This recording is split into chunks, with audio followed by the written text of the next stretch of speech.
Hello everyone, চেনি কনসালটেন্সির পক্ষ থেকে তারিকুল বলছি। আজকে আমরা জানবো কানাডার স্টুডেন্ট ভিসা সম্পর্কে। কানাডাতে এখন আপনারা ফল 26 ইনটেকের জন্য অ্যাপ্লিকেশন সাবমিট করতে পারবেন ব্যাচেলর, মাস্টার্স এবং পিএইচডি প্রোগ্রামের জন্য। ব্যাচেলরের জন্য সাধারণত আইএলস 6 নোভেন 5.5, মাস্টার্সের জন্য আইএলস ওভারঅল 6.5 নোভেন 6 এবং পিএইচডি প্রোগ্রামের জন্য 6.5 অথবা তারও অধিক আইএলস করে প্রয়োজন পড়তে পারে।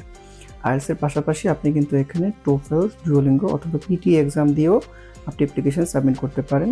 এক্ষেত্রে কিছু ইউনিভার্সিটিতে কিন্তু আপনি মিডিয়া অফ ইনস্ট্রাকশন সার্টিফিকেট দিয়ে অ্যাপ্লিকেশন সাবমিট করতে পারবেন।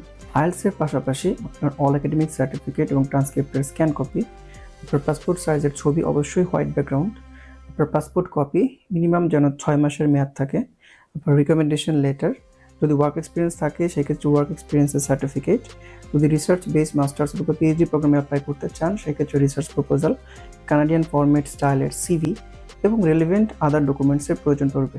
আপনার টার্গেট যদি হয় মোস্ট পিয়ার ফ্রেন্ডলি কান্ট্রিতে ইমিগ্রেশন প্রসেস করা, অথবা আপনি যদি চান এমন একটা কান্ট্রি সিলেক্ট করতে যেখানে আপনি খুব স্বল্প সময়ে পিয়ারের জন্য প্রসেস করতে পারবেন, সেক্ষেত্রে কানাডা হতে পারে আপনার জন্য বেস্ট ডেস্টিনেশন। আপনি যদি কানাডার বিষয়ে আরও বিস্তারিত ইনফরমেশন জানতে চান সেক্ষেত্রে স্ক্রিনে দেওয়া নাম্বারে আমাদের সাথে যোগাযোগ করতে পারেন, অথবা আপনি অফিসে এসে সরাসরি 1-to-1 কাউন্সেলিং নিতে পারেন। Thank you.